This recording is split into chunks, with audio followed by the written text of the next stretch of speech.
kita ingin bahas satu saham yang IPO-nya lagi pada hype, yaitu IPO dari Superbank. Secara valuasi kinerja masa kini, itu nggak murah. I think we can all agree lah, nggak murah kalau menggunakan masa kini. Tapi pertanyaannya kan, masa depannya gimana? Itu mereka forecast saja pertumbuhan dari UMKM ke depannya dan pertumbuhan dari bank digital, itu luar biasa banget. Bank-bank besar mana bisa begini? Growth-nya nggak bisa segede gini. Memang secara pertumbuhannya bisa tinggi, penyalurannya juga mungkin lebih mudah, tapi ya itu, kalau gagal bayar gimana? Dan balik lagi untuk di skill nggak segampang let's say bank-bank konvensional.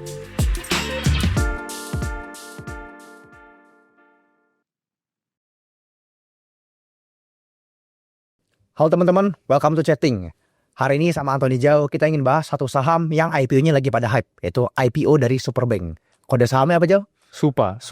Oke, teman-teman pasti nonton sampai habis. Kalau mau tahu gimana pandangan kita ya sebagai value investor terhadap dari bank digital ini, ya, disclaimer ini bukan rekomendasi beli atau jual saham. Nanti di video ini saya akan mewakili pro bank digital ya. Pak Anthony akan mewakili pro bank konvensional. Nah, kita akan lihat pemikirannya kurang lebih seperti apa, poin-poin apa aja yang harus diperhatikan sebelum kita berinvestasi di bisnis perbankan, baik bank digital maupun bank konvensional, dan kira-kira mana yang lebih menarik sih sebenarnya. Pastiin teman-teman nonton sampai habis. Oke, langsung aja kita mulai Jau ya. Pertama-tama, Supa ini, ya, dia mau IPO, kurang lebih harga penawaran dia itu ada di kisaran 525 per lembar sampai dengan 695 per lembar. Ya, dia lepas kurang lebih 13% kepemilikan ini Jau. Untuk mau ngambil dana kurang lebih sekitar 3 triliun. Jadi IPO-nya IPO jumbo nih. Ya, biasa kan kalau IPO itu size ratusan miliar. Kali ini dia mau IPO, galang dana kurang lebih bisa up to 3 triliun. Ya. Dan teman-teman kalau memang yang tertarik dengan IPO ini, itu bisa ikut masa penawaran di 10 Desember sampai 15 Desember. Kalau kemarin kan masih penawaran awal. Yang penawaran umum itu 10 Desember sampai 15 Desember. Dan sahamnya akan listing di tanggal 17 Desember 2025. Dan valuasi ini Jau, ini valuasinya bisa dibilang tergolong cukup premium. Price to book-nya setelah IPO di sekitar 2,8 kali. Price to earning-nya 500 kali. Oh, 500 kali. 500. Jadi secara valuasi kinerja masa kini, itu nggak murah. I think we can all agree lah, nggak murah kalau menggunakan masa kini. Tapi pertanyaannya kan, masa depannya gimana? Nah, ini akan kita bahas. Sekali lagi teman-teman pasti nonton sampai habis. Oke, gue akan mewakili Superbank nih ya. Disclaimer ya, bukan rekomendasi beli atau jual, ini hanya studi kasus. Oke. Gue akan mewakili kenapa mungkin bank digital ini bisa dibilang cukup menarik. Mungkin sebelum kita mulai, banyak yang penasaran, Jo. Emang apa sih bedanya bank digital dengan bank konvensional? Iya. Mungkin coba bisa jelasin, Jo. Nah, sebenarnya kalau kita lihat yang katanya digital ini, konon katanya ya, ini tuh bank yang gak gitu butuh banyak fixed asset, ya, gak pakai cabang banyak, semuanya mengandalkan aplikasi, ya kan udah pakai digital, cara lendingnya juga pakai digital. Ya tapi ya, baik lagi, ini gak bisa juga dikuantify, karena kan kalau kita lihat bank konvensional sekarang ya, itu juga Ada digital ya? canggih. Ada digitalnya juga. Iya, mobile bankingnya juga udah makin jago, udah makin bagus.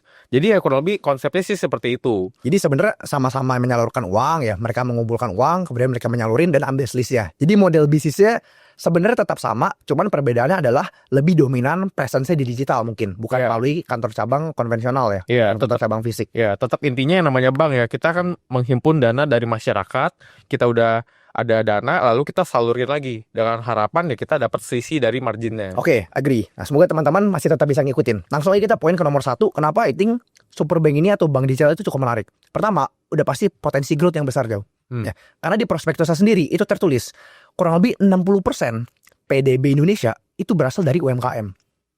Dan bank digital ini itu spesifik nargetin kepada UMKM. Limit pinjamannya kan juga nggak banyak ya. Kalau nggak salah kemarin berapa ya? Di website dia ditulis cuma puluhan juta lah. Puluhan juta. Ya, tapi dia bisa menjangkau banyak sekali UMKM. Sedangkan kenyataannya UMKM, let's say deh kita ngomong UMKM yang skala kecil atau misalnya driver ojol, mereka mana mungkin bisa pinjam uang ke perbankan. Mereka kalau datang ke perbankan mau pinjam duit, mana slip gajinya? Mereka nggak punya slip gaji, ya kan? Mau aset apa mereka bingung. Apa yang mau mereka bisa jaminin gitu kan? Nggak memenuhi kriterianya. Makanya mereka nggak mungkin bisa dapat uang dari perbankan. Size-nya juga terlalu kecil. Tapi dengan adanya digital bank ini, mereka tuh menyasar ke market tersebut. Ya, bank digital ini mereka bisa melihat track record misalnya drivernya namanya Mas Wahyu gitu. Oh, Mas Wahyu nih rajin nariknya. Sehari narik kurang lebih bisa dapat sekian, setiap minggu narik, setiap bulan narik. Ya udah deh, dapat pinjaman yang biasanya tentu jangka waktu lebih pendek dan dibayar dengan bunga yang ya cukup oke. Jadi kalau kita ngomongin bank digital, satu, pertumbuhan ini bagus banget. Bahkan nanti kalau teman-teman lihat datanya di sini ya, itu mereka forecast saja pertumbuhan dari UMKM ke depannya dan pertumbuhan dari bank digital itu luar biasa banget. Yang ngomongin 3-5 tahun ke depan. Sebagai konteks, penggunanya si Superbank ini tahun lalu itu kalau nggak salah 2,4 juta pengguna. Sekarang udah 4 juta pengguna. Artinya dalam kurun waktu 1 tahun aja itu naik hampir 50% jumlah usernya loh. Ya. Bank-bank besar mana bisa begini? Growth-nya nggak bisa segede gini. Ini nggak nyampe 1 tahun growth-nya 50%, ya kan? Dengan potensi UMKM yang terus bertumbuh menopang 60% perputaran PDB di Indonesia. Jadi poin nomor 1, I think growth itu masih sangat besar banget. Nanti teman-teman sekali lagi bisa langsung lihat data lebih detailnya di sebelah sini. Oke deh, gue agree sama growth-nya yang mungkin gede ya, setahun bisa 50%. Tapi gue mau coba highlight ke bagian yang tadi lu bilang, si bank digital ini banyak tap in ke market-market yang dalam tanda kutip tuh unbankable, yang nggak bisa di tap in oleh market-market si bank-bank konvensional lain. Oke, kita tahu mereka bisa jangkau pasar yang berbeda ini. Tapi balik lagi, namanya kita bank ya, kita kan menyalurkan duit. Menyalurkan duit, kita harus ada jaminan. At least itu yang ada di konvensional. Waktu itu gue bahkan ya, sekelas Bank BRI yang lebih segmen mikro gitu ya. Bank BRI aja masih menuntut adanya jaminan. Lalu kita juga harus datang ke cabang, diajak ngobrol, segala macam, ditanya pekerjaannya apalah, penghasilannya kurang lebih bagaimana. Jadi ada semacam safety net. Ya, kita dapat jaminan, kita baru bisa nyalurin. Jadi andai kata misalkan si debitur ini nggak bisa bayar atau gagal bayar, ya udah kita bisa ada jaminannya. Nah, menurut gua si bank digital ini kayaknya kehilangan itu. Ya, memang secara pertumbuhannya bisa tinggi, penyalurannya juga mungkin lebih mudah, tapi ya itu, kalau gagal bayar gimana? Karena nggak ada jaminan. Tapi sebenarnya gini aja, kalau misalnya lu bilang nggak ada jaminan, ya benar lah. Ini mungkin dulu kita pernah bahas juga mungkin di BTPS. Even to be fair, BRI juga ada segmen yang nggak ada jaminan loh. Tapi kontribusinya memang kan lebih kecil dan gadai kan. Oh iya. Ya gadai ada jaminan sih, sorry. Gadai ada jaminan juga lah ya. Nah, cuman poin gue adalah itu semua kan bisa dikompensasi dengan minta NIM yang besar. Minta JIM yang besar, NIM yang besar. Jadi memang secara perhitungan oke, lebih beresiko. Tapi marginnya kan lebih gede. BRI NIM berapa sekarang? BRI ya 8-10% mungkin. Ya, si Superbank aja juga sama, NIM kurang lebih 10%. Oh berarti nggak jauh lebih gede sebenarnya. Nggak jauh lebih gede ya. Berarti beti. Oke. Tapi memang nggak bisa dipungkiri lah itu keunggulan bank konvensional. Mereka lebih selektif lah dalam menyalurkan kredit. Dan kalau bank digital ini kan mainnya tiket size lebih kecil ya. Tiket size lebih kecil. Rata-rata transaksinya juga kecil banget. Gue lupa exact number seberapa. Nanti ditampilin di sini aja. Itu nggak gitu besar lah rata-rata transaksinya.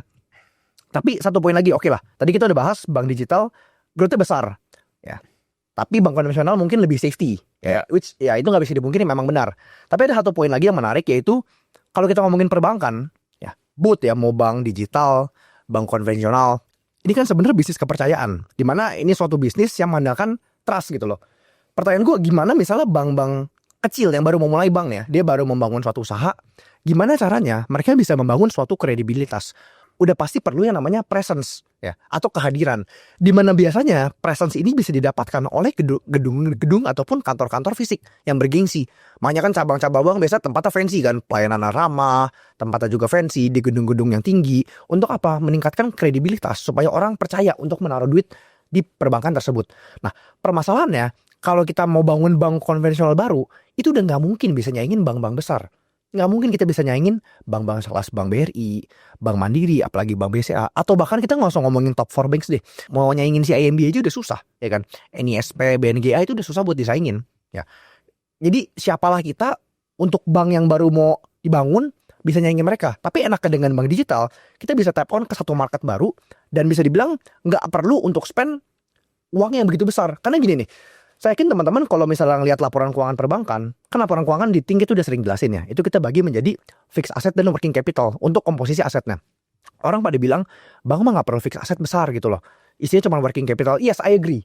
In the long term. Apalagi kalau bank itu udah established dalam jangka waktu yang panjang. Tapi kalau bank baru mulai, bayangin kita mau bangun bisnis bank nih. Ya. Pertama-tama, sebelum adanya working capital, sebelum adanya uang orang masuk ke rekening kita, rekening bank kita, apa yang kita perlu? Pasti fixed asset dulu. Fixed assetnya perlu besar, perlu di mana-mana untuk mendapatkan kepercayaan orang, baru akhirnya orang tersebut masukin uang, masuklah aset, liabilitas, yang dimana itu jadi working capital kita. Tapi sebelum orang itu naruh uang di perbankan kita, kepercayaannya belum dapat, kita harus bangun kepercayaannya.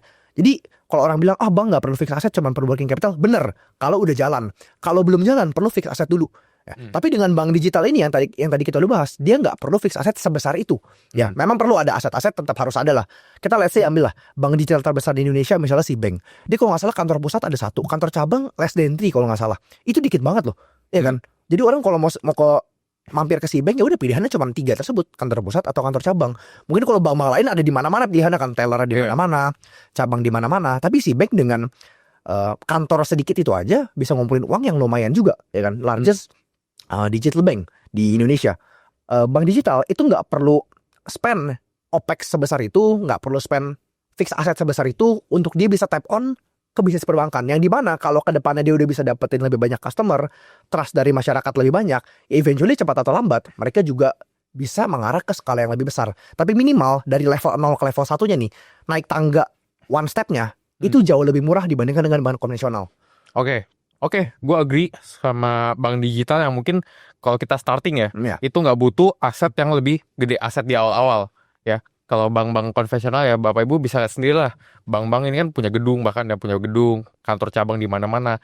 Itu untuk kita kickstart di awal, itu kita butuh modal gede, at least untuk bangun gedung doang, untuk bangun kantor cabang doang. Sedangkan bank digital tadi kan kita banyak mengandalkan misalkan aplikasi gitu. Bahkan kantor cabang aja mungkin less than 3 tadi ya, untuk sekelas C-Bank. Cuman yang satu hal yang perlu kita ketahui ya, namanya kita bank, kita tuh mau menjangkau sebanyak mungkin nasabah, ya kan? Kalau digital bank, kita cuma mengandalkan aplikasi. Oke lah, di Jakarta yang kita konotasinya udah lebih maju, kotanya ada kantor cabang 1-2, masih no problem. Tapi bayangin Jo, kita ambil perspektif yang lebih gede. Kita lihat bank-bank lain, bahkan sekelas BRI aja kan itu kantor cabangnya udah tersebar di mana-mana, seluruh Indonesia tuh tersebar. Jadi dia bisa menjangkau nasabah-nasabah dari berbagai kota ya. Di kota di Pulau Jawa ada, di Pulau Sumatera ada, Kalimantan dan seterusnya ada. Sedangkan kalau kita perspektifnya si digital bank, apakah mungkin kita berani untuk menyalurin kredit ke orang yang di Kalimantan lah, misalkan di Sulawesi lah. Kita aja nggak tahu orang ini seperti apa. Itu kan kalau kita ada kantor kan dia bisa diajak ngobrol dulu di kantor. Gimana pendapatannya segala macam. Sedangkan kalau digital bank ini ada keterbatasan itu. Dan balik lagi untuk di skill nggak segampang let's say bank-bank konvensional. Tadi tiket size paling up to 30 juta satu debitur. Kalau kita bicara bank konvensional, kita bisa sekelas BRI aja deh. Sekelas BRI itu 500 juta misalnya. Satu debitur. Kalau yang sekelas Bank Mandiri, bank dan lain-lain itu sekali jalurin kredit bisa triliunan. Jadi poin saya adalah kalau kita lihat dari bank digital, oke, JIB-nya gede, ya, kita juga nggak perlu aset gede, tapi kita juga nggak bisa scale kredit kita segede itu, karena tadi kita nggak ada jaminan, nggak bisa lihat orangnya secara fisik mungkin, ya, jadi kita juga mau nyalurin juga paling mentok 30 juta, dan untuk grow, untuk terus berlanjut sebesar itu, butuh berapa banyak orang Jo, yang dia bisa salurin, satu orang up to 30 juta. Artinya untuk kita bisa sekelas bank-bank gede, misalkan tadi KBBI 3 deh ya, CIMB gitu ya, penyaluran kreditnya berapa ratus triliun, itu butuh berapa banyak orang untuk kita salurin. Jadi poin lu meskipun kita 60% UMKM nih, orangnya banyak, tapi ya nggak mungkin semua itu orang sebanyak itu pun kalau hanya kali 30 juta baru berapa gitu kan. Kan bank-bank besar mungkin orangnya nggak nyampe sebanyak itu customernya. Cuman sekalinya orang ngambil anggap 500 miliar aja, 500 miliar, itu udah berapa banding berapa. Well, ya benar sih, memang at the end I think ya, dari percakapan kita ini, we come to a mini conclusion gitu ya, is that dua bank ini adalah bank yang mungkin berbeda, marketnya juga beda, karena at the end jauh, gue setuju, bank digital juga nggak mungkin bisa nyaingin bank BRI, maksudnya bank-bank besar tuh nggak mungkin. Jadi kalau ada di luar sana narasi bilang, oh bank digital is the next bank, next future bank, nggak mungkin. Gue agree poin lu 30 juta kali 1 juta penduduk ya baru berapa gitu kan. Sedangkan orang ngambil 500 miliar, 300 miliar kali berapa penarik udah berapa. Tapi poinnya adalah bank digital itu nggak mungkin atau very least likely, almost impossible lah buat gue bilang bisa menjadi the next bank BRI, bank BCA dan segala macam.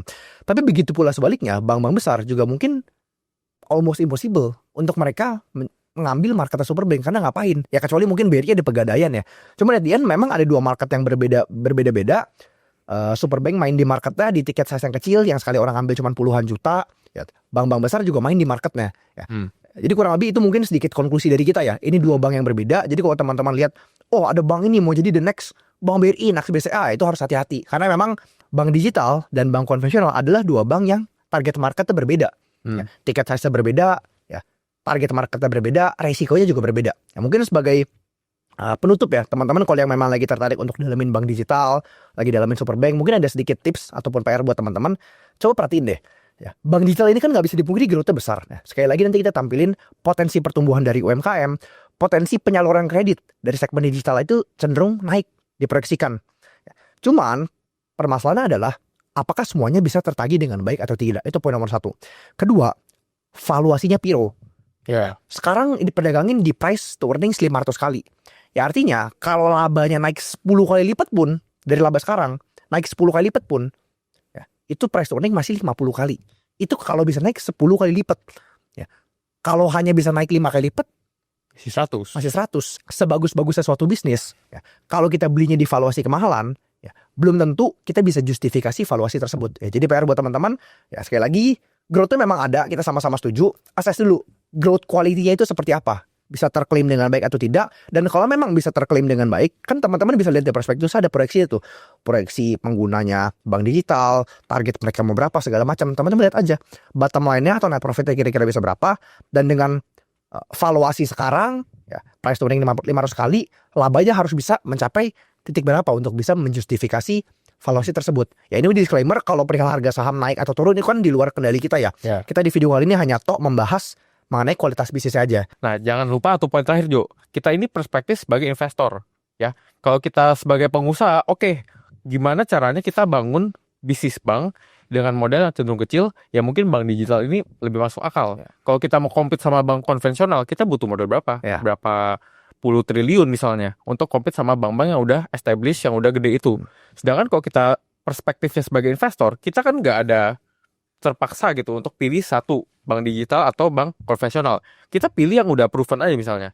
Tadi kita tahu sendiri bank konvensional udah bisnisnya established ya, modalnya juga udah keluar, bukan kita yang keluarin injek modal lagi. Jadi kita udah bisa pilih perusahaan yang sudah established, yang modalnya udah dikeluarkan dari di masa lalu ya, gedung-gedung semua udah ada. Tapi belinya di bawah harga modal. Sedangkan kalau yang misalkan bank digital, oke, kita kan bukan sebagai pengusaha, kita bukan foundernya misalnya. Dijual di harga yang misalkan tadi balik modal 500 tahun.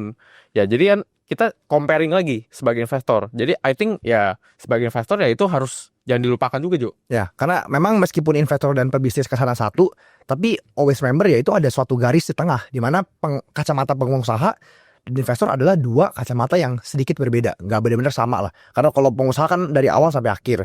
Kalau investor kan kita bisa masuk di kondisi tengah-tengah, di kondisi awal aja ataupun di kondisi masa panen. Ya, mungkin kalau dari bank digital kan udah ada PR nih jauh. Teman-teman yang pro ke bank konvensional, oh kalau gitu kayaknya mendingan bank konvensional dong. Langsung beli aja nggak mikir. Ada saran juga buat teman-teman yang mungkin dari video ini malah tertariknya kepada bank konvensional nih jauh. Oke, bank konvensional tuh ada banyak Jo. Ya, ada yang size-nya lebih gede, ada yang mungkin lebih kecil. Tapi mungkin satu hal yang perlu kita garis bawahi ya. Nah, carilah bank ini yang kira-kira dikelola oleh orang yang prudent. Karena teman-teman tahu, bank ini adalah bisnis yang kalau nggak dikelola dengan prudent, itu bisa collapse. Ya kan, kita mengandalkan duit nasabah.